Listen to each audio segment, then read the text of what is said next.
Matthew 17, 7, 1 and 5, 1 through 5. Now, there's so much shit on this guy, man. I don't see how you could be this much wicked and do so much evil. Now we getting on the gun thing because he knew this dude brother for years and been asking him for a gun connect.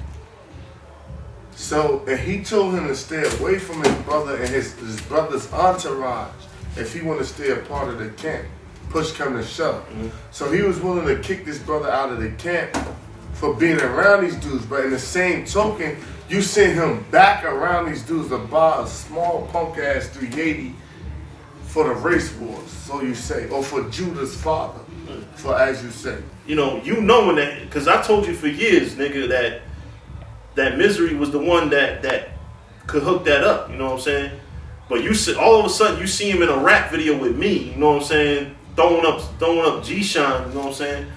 Then all of a sudden, you know what I mean, since we're putting it on, since I put the video out on YouTube, oh, it's not a good look for the camp. Like, you concerned about the look for the camp, you know what I'm saying? But, you know what I mean, you gonna send me right back to the same people that I've been telling you is the hookup that you telling me is not good for me to be around in the first place. That's one hypocrisy. That's one hypocrisy. And the next hypocrisy is you say you wasn't concerned about the gun, but you was concerned.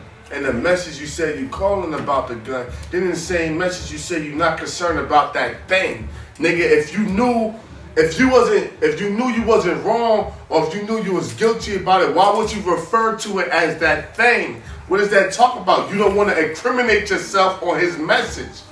Just in case the feds came and bagged your ass. That's how you refer to it as that thing. And the next hypocrisy, that you had all the whole $300 to buy the 380. And when it came down to this brother's bell, you only put up $100 fucking dollars, man. And my bell was really $70,000. But out here in North, you could do it with 10%. You could do 1%. 1%. But like, you don't get it back. Yeah, but you don't get it back. That's the difference. You know what I'm saying? But you could do a 10%, but from that you could do a 1%. And brothers was scraping up. We poor, man. The Lord said He chosen the poor this world rich in faith. Brothers was scraping up to get his bell. We asked how much you had. You said $100, but you had $300 for the fucking gun, man, that he was gonna buy, yo. How you got $300 for a gun that you sending a brother to get for you, but if he get knocked, you got $100? They gonna fucking lie and say you was gonna pay in segments. When your income tax check, well, you gonna make payments, but he told you he gonna pay in full, right? Yeah. Fucking lying. That was the reason why I never got it all the other times, because he was talking about segments and installments. I'm like, yo, let's get these scriptures. Matthew 7, 1 through 5. You got that? Yeah. This is Matthew 7 and 1. Give me Job 13, 16. Give me Job 15, 34. Let's go. Matthew 7 and 1.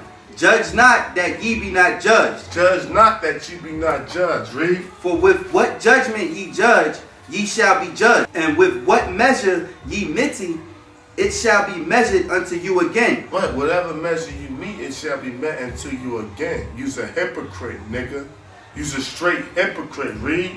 And why beholdest thou the mote that is in thy brother's eye? Why thou behold a mote in thy brother's eye? You see a problem with him and push him right back in the same problem for your weak ass benefits or your false ass or soft ass reasons. Read. But considereth not the beam that is in thy own eye. But you don't consider the beam that's in thy own eye. Read. Or how wilt thou say to thy brother, let me pull out the mote out of thy eye? Let me tell you how to stop hanging around these gang members. Let me tell you how to stop being unequally yoked, Yeshaya.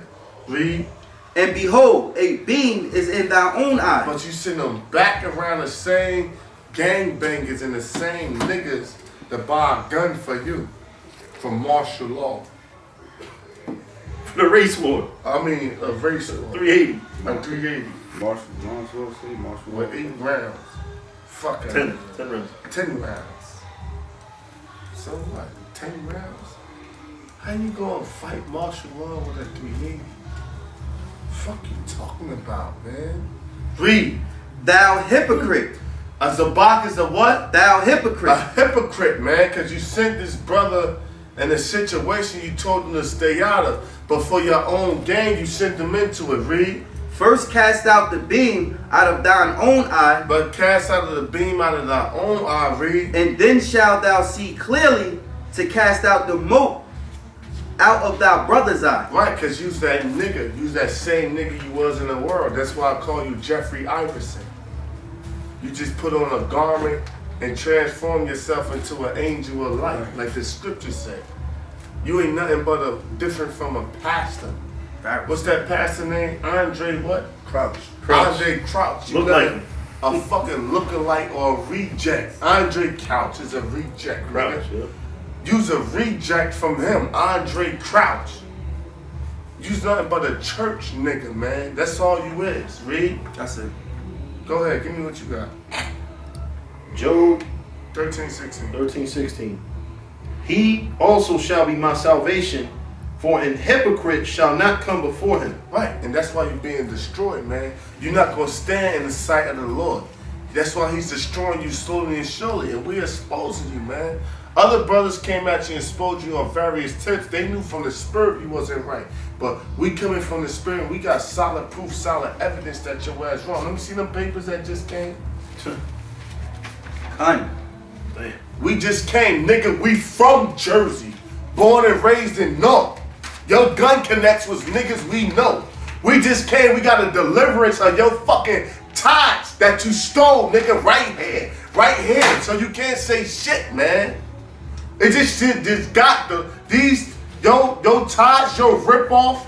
This all solid evidence from what people paid that you spent flying to California fornicating. It's right here. Right here. And it's going to be put on screen for edification, man. Give me what you got, y'all. What's up? Job chapter 15 verse 34.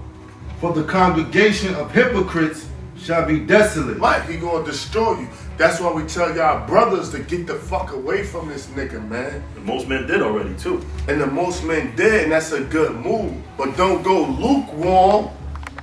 Don't go lukewarm as far as not doing the works. Congregate back together yourself and keep pushing and learn and study and build up your knowledge, man.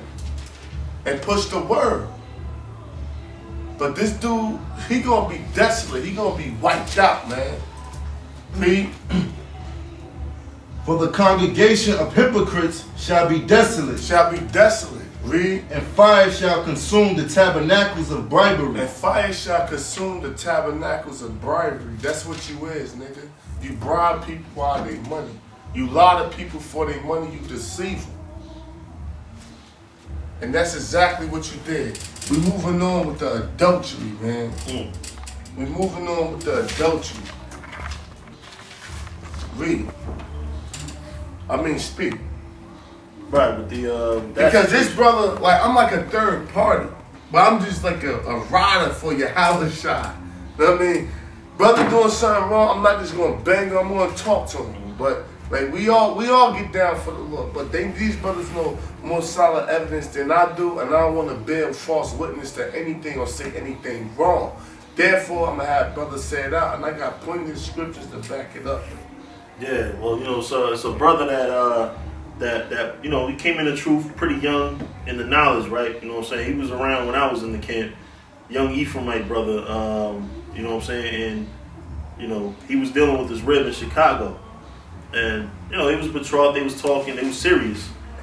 And then you all of a sudden want to slither your way in and message back and forth with her, like, you know, you found out, you know, stuff about her that was good to you, whatever. You was like, yeah, I'm jealous of that nigga. Like, these are messages going back and forth between you and the rib.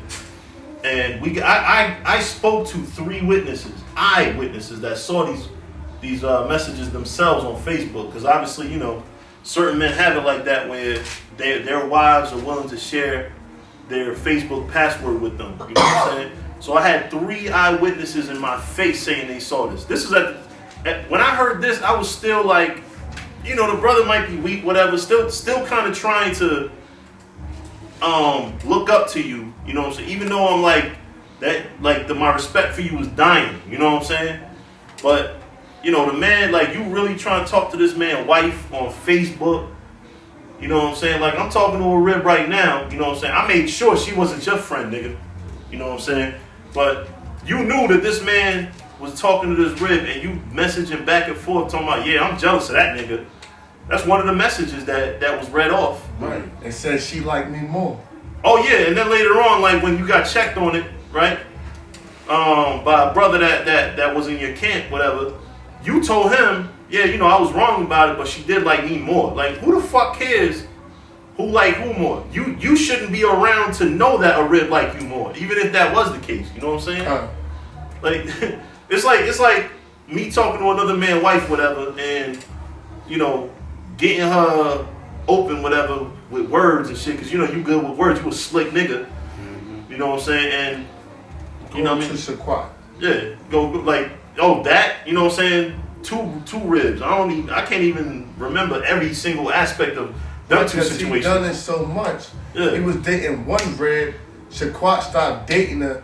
You start calling her over your house. He dealing with his other rib. Shaquat saying was with her and he saw you texting her. He asked you, what's up? Why you texting my rib? Let's get a counsel about it. Nigga, you agreed to the counsel but never did it.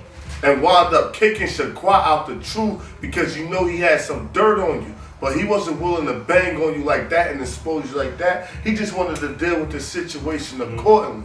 But you was right. But you was so much in trying to protect yourself and be a fucking ass and to protect your image or your glory. You wound up kicking the brother out of the truth. You said you can't come around no more, and we got witnesses to the shit, to bear witnesses, and you're gonna hear the voice, and you're gonna hear witnesses off of why you kicking brothers out of the truth because they had dirt on you about dealing with their wives, man. Right. Let me say this too, right? Because I was there for the council. It was a series of 2 councils where the first one you just on some Teflon Don shit, like everything that we said that you might have did or looked like you did, you just, like, you know what I'm saying, weaseled your way out of, which is okay, whatever. You know what I'm saying? But with the Shaquat situation, the brother brung out. You know what I'm saying? You know, I don't know which one of his 2 ribs, because it was 2 ribs you fucking contacted back and forth with mad times, invited to holy days, but didn't invite him for holy days. How the fuck you going? How the fuck I'm gonna invite your wife for holy days, but say you not invited? Fuck type of shit is that? You know what I'm saying? But anyway, you know what I'm saying? This man Shaquat, you know, we was going into that situation. He brought it up like a man because he's a man of the Lord. He's just a little soft spoken, a little, you know, very humble, whatever. But he brought it up at the second council. He wasn't at the first one when you try to throw dirt on his name on some other shit, but whatever. So first we're like, well, you know, we question you. One of the brothers in the council questions you, like, why are you text messaging back and forth with this man's rib? I didn't have a phone number to text message him. Then later on, in the same council, not even a half hour later, you know, brother said, you texted my wife such and such. He was like, no, I didn't. I was with her when you text messaged her that. So then you admitted to text messaging her that. So then you go into your long speech, because that's what you good for. You good for going into long fucking speeches, making a nigga forget what the fuck he got to say against you. You know what I'm saying? And then when you finish your long ass speech, I'm like, well, and I'm still at this moment, not that I'm trying to bang on you, but you did say at first you did not have a number to hit her up. Then all of a sudden the man said he saw a text, but he was with her when you text messaged her. So I called you out on that, not on some like really trying to call you out, but I questioned you about that. You're like, no, wait, I didn't have her number at the time. But wait, at first you didn't say that. If you was a man of the Lord, or if you was even about trying to, like, you know, if you was about truth at all, from jump you would have said, well, at this time I didn't have a number or whatever. You change your story up basically later on and try to explain it. Yeah, you try to explain it like, at first I didn't have a number, but when we first questioned you about it, you like, I didn't have a number. You know what I mean? Like Israel, you see the hypocrisy in that, but you got a precept. In Proverbs chapter 26, verse 25, when he speaketh fair, believe him not, for there are 7 abominations in his heart. Right. And that's Zabach, man. He doing all types of abominations and sins. destroying Israel, dealing with brothers, women, man.